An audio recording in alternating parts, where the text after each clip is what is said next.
초보 창업자들이 실수하는 것들은 내가 하고 싶은 아이템을 거기다 꽂아 넣어. 내가 하고 싶은 아이템. 그게 착각의 시작이거든. 이제 악의 구렁텅이로 들어가면 나올 수가 없는 상권을 분석할 수 있는 웹사이트를 하나 그냥 공짜로 우리가 쓸 수 있는 게 있어. 이것만 다룰 줄 알아도 여기 있는 상권 파악을 전부 다 할 수 있어. 예를 들면 유동인구, 업소의 수, 그다음에 매출 이런 것까지 디테일하게 우리가 볼 수가 있으니까 이런 것만 하면은 이 지방에서 왕이 될 수 있다라는 거야, 내 말은.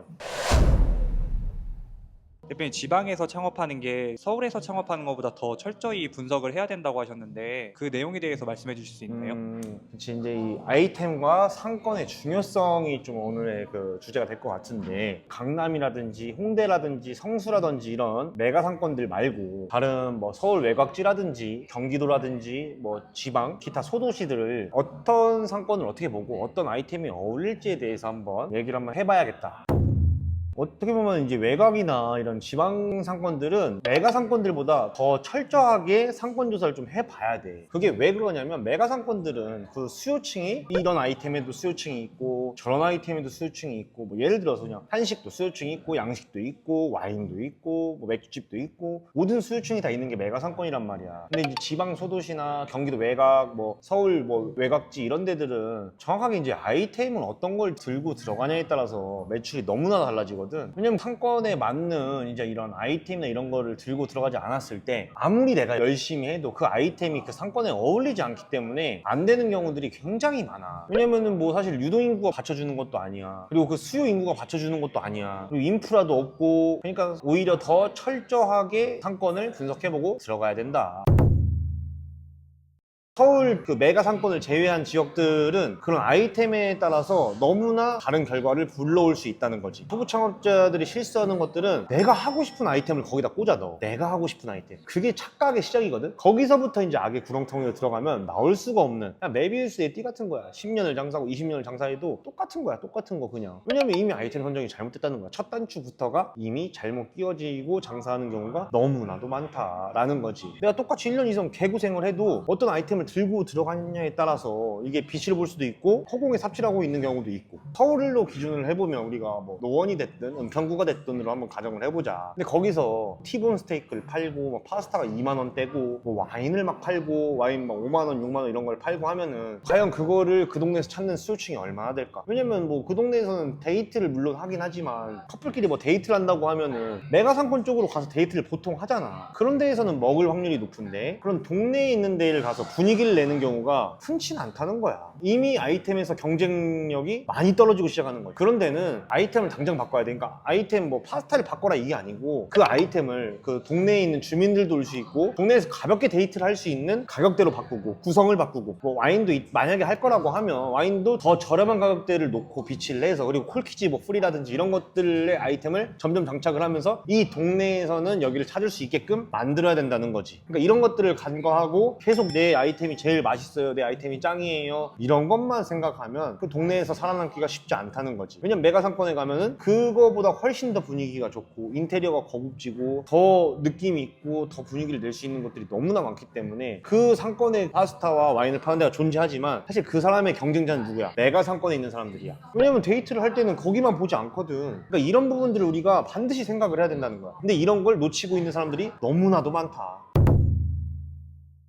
사실은 이제 지방 같은 경우는 동네 장사가 거의 비중을 많이 차지해. 그리고 지방 같은 경우는 사실 재방문율이 굉장히 중요해. 굉장히. 지방 같은 경우는 오토 매장은 진짜 살아남을 확률이 희박하고, 사장님이 직접 있으면서 뭔가 이 서비스에 대한 거, 소통에 대한 거 이런 것들에 더 신경을 쓸 필요가 있고, 재방문을 할 수 있는 요소들을 하나씩 붙여야 된다는 거지. 그런 것들이 됐을 때는 사실 지방은 더 장사하기가 쉬워. 왜냐면 서울 뭐 메가상권 이런 데는 경쟁자들의 수준이 많이 높아. 그러니까 똑같은 걸 하더라도 티가 잘 안 날 수가 있어. 누구나 다 하고 있으니까. 근데 지방은 그렇게 다 하고 있는 사람들이 생각보다 많이 없어. 그러니까 서울에서 장사 좀 한다는 사람들이 지방 내려가면 장사하기가 이렇게 쉬워? 라는 소리가 대번에 나올 수도 있다는 거야. 이런 것만 하면은 이 지방에서 왕이 될 수 있다라는 거야, 내 말은. 그래서 우리가 계속 공부를 하고 하면은 지방에서도 충분히 동일한 매출, 월세는 더 낮은데 동일한 매출, 그 말은 뭐야? 수익을 더 많이 가져갈 수 있다는 거야. 지방 같은 경우는 오래된 그 역사가 있는 상권들이 있어요. 그러니까 그런 데가 아무래도 난 좀 더 안전하다고 생각을 하고, 오래된 브랜드들이 살아남아 있는 곳들이 있어. 그 지역 파이마다. 그 말은 뭐냐면 거기는 안전한 수요층이 있다는 거거든. 그리고 오래된 브랜드가 살아남았다라는 거는 어떻게 보면은 좀 고정적인 수요층이 계속 받쳐주고 있다는 거야. 그러면 그런 곳은 내가 예를 들면 뭐 거기에 뭐 땡땡 닭갈비라는 엄청 오래된 브랜드가 있어. 허름한 닭갈비집이야. 그럼 내가 그런 것들을 좀 리뉴얼을 해서 더 세련되고 더 가성비 있고 이렇게 바꿔서 들어간다고 하면 그 자리에는 그 아이템이 맞을 수도 있다라는 거야. 그러니까 이런 식으로 우리가 좀 경쟁자도 분석을 할 줄 알아야 되고, 근데 뭐 아무것도 없는데 내가 들어가면 잘 되겠다, 이거는 그냥 커다란 착각 중에 하나야. 그러니까 그런 상권을 들어가는 건 자살행위라고 봐도 되는 거고, 지방이 가장 위험한 거는 그나마 이제 서울은 무슨 경리단길이네 뭐 성수동 어쩌고네 뭐 이런 것들이 유행이 좀 길게 유지가 되죠. 왜냐면 대기업들이 들어와서 계속 받쳐주거든. 그러니까 오래 유지가 좀 되는데, 문제는 지방은 뭐냐면 그럴 여력이 없어. 대기업들이 거기를 굳이 들어가? 안 들어가. 절대 안 들어가. 오리지널 상권들 이런 데에 대기업들이 들어가 있지, 그럼 뭐 유행하는 길에 들어갔다? 없어. 그런 사례가 진짜 없어. 그런 이유가 있겠지? 그렇기 때문에 이 지방에서는 무슨 길 무슨 길 뭐 잠깐 유행하는 상권 이런 데는 그냥 쳐다도 보지 마라. 물론 뭐 어떤 느낌이 있는, 자기가 인스타나 이런 거를 다룰 줄 알고 마케팅을 다룰 줄 아는 사람, 그런 장사를 할 줄 아는 사람이면 들어가도 돼. 그런 사람들이 어쨌든 그런 길을, 유행을 만들어 놓고 있는 거니까. 근데 그런 데를 이제 찾아서 가는 수요 인구들이 사실은 거길 가려고 하는 거지, 그 길에 있다고 하는 대충 해놓은 그런 가게를 가려고 하는 게 아니에요. 근데 서울은 그 사람들의 수준들이 다 어느 정도가 되기 때문에 어느 정도 되는 거지, 지방은 그 정도의 수요 인구가 받쳐주지 않아. 그러니까 반드시 좀 이런 부분들을 좀 유념을 하고, 차라리 나는 지방이라고 하면 그냥 그 오리지널 기본 수요가 받쳐주는 상권들에 들어가서 경쟁자들을 파악을 해보고, 내 아이템이 여기에서 먹힐지 이거를 반드시 유념을 하고, 이런 재방문 전략 이런 걸 세워서 들어가는 창업이 가장 안전하다는 거야. 그리고 이제 지방은 그나마 아직 배달 장사를 할만해. 왜냐면 아직 뭐 배민 클럽이 됐든 쿠팡 이츠가 됐든 아직까지 이제 입점을 많이 안 한 그런 소도시들이 굉장히 많기 때문에 아직까지는 배달 장사가 좀 할만은 하다. 그러니까 이 말은 뭐냐면 그나마 아직 수수료를 많이 뜯기고 있지는 않다라는 건데, 그렇다고 이렇게 두 손 두 발 놓고 있으면 절대 안 되지. 왜냐면 자, 우리 서울 경기에 지금 배달 시장의 상황을 봤잖아. 그럼 준비를 하고 있어야 된다는 거야. 그냥 아직 우리는 괜찮은데요? 이러면 안 돼. 6개월, 1년 뒤에는 언제 어떻게 바뀔지 몰라. 그러니까 하루빨리 내가 장사를 계속 할 거라고 하면 홀로 나올 계획을 반드시 수립을 해놔야 된다. 반드시. 왜냐면 그 배달 장사로 쌓아놓은 우리 모객들이 있을 거 아니야. 홀로 나왔을 때 그 사람들한테 뭔가 쿠폰을 해서 우리 홀매장 오픈했습니다 하면서 이런 걸 할 수가 있잖아. 그러니까 그 아이템을 우리가 잘 놓고, 어떻게 그러면 내가 홀매장을 오픈을 했을 때 이 사람들을 또 홀로 데리고 올 것인지를 생각을 하면서 그 배달 아이템을 갖고 있다고 하면 홀로 넘어왔을 때 조금 더 안전해. 왜냐면 일단 배달 수요층을 내가 있는 상태에서 그대로 갖고 올 수가 있는 거잖아. 그러면 아무래도 조금 더 나은 창업을 할 수 있다는 거지.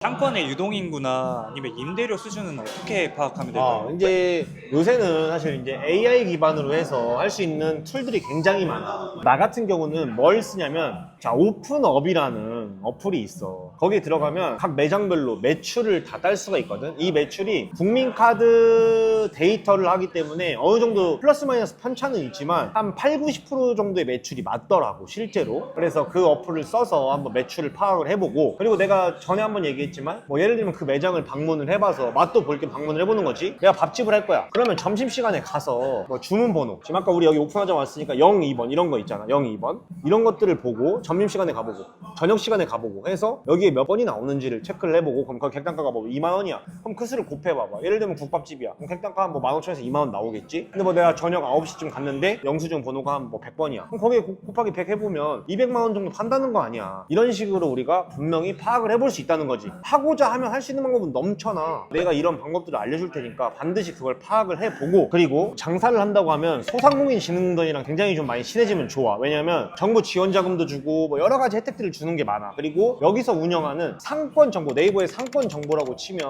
상권을 분석할 수 있는 웹사이트를 하나 그냥 공짜로 우리가 쓸 수 있는 게 있어. 이것만 다룰 줄 알아도 여기 있는 상권 파악을 전부 다 할 수 있어. 예를 들면 유동인구, 업소의 수, 그다음에 매출, 뭐 이런 것까지 디테일하게 우리가 볼 수가 있으니까, 이걸로 상권 파악을 어느 정도 하고 하는 사람이랑 전혀 모르고 그냥 오픈하는 사람이랑은 차이가 많이 나겠지. 그래서 이런 것들을 좀 다룰 줄 알면 조금 더 안전한 창업을 할 수 있다라는 거예요. 마지막 정리를 한번 해보자면 서울 핵심지를 제외하고는 상권에 따른 아이템이 매우 중요하고 이 아이템도 그 상권에 맞게끔 변경이 필요하다. 예를 들면 파스타 2만원짜리를 13,000원에 팔고 할 수 있는 것처럼 두 번째는 이제 이런 지방 상권 같은 경우는 국내 장사의 유형이 크기 때문에 반드시 매장을 오픈하기 전에 재방문 전략이라든지 사장님의 역량을 키우는 게 매우 중요하다. 마지막 세 번째로는 CPG기면 100점 베스팅이기 때문에 이제 그 상권과 아이템을 정했으면 반드시 그 상권에 대해서 다시 한번 분석을 해야 된다는 거지. 내 아이템과 유사한 업종을 한번 매출도 따보고 그 상권의 유동인구가 어떻게 되는지, 배우 세대는 어떻게 되는지, 소득 수준이 어떻게 되는지에 맞춰서 이 아이템을 조금 변형할 필요가 있다는 거야. 그래서 그것들을 반드시 파악을 하고 장사를 하였으면 좋겠다. 이런 말 하면 좀 미안하지만 공부를 안 하고 들어간 사람들이 우리 상권을 병풍을 세워주는 거고, 깡대표 채널을 구독하는 구독자분들은 우리는 그 상권에 들어가서 돈 버는 사람이 되자.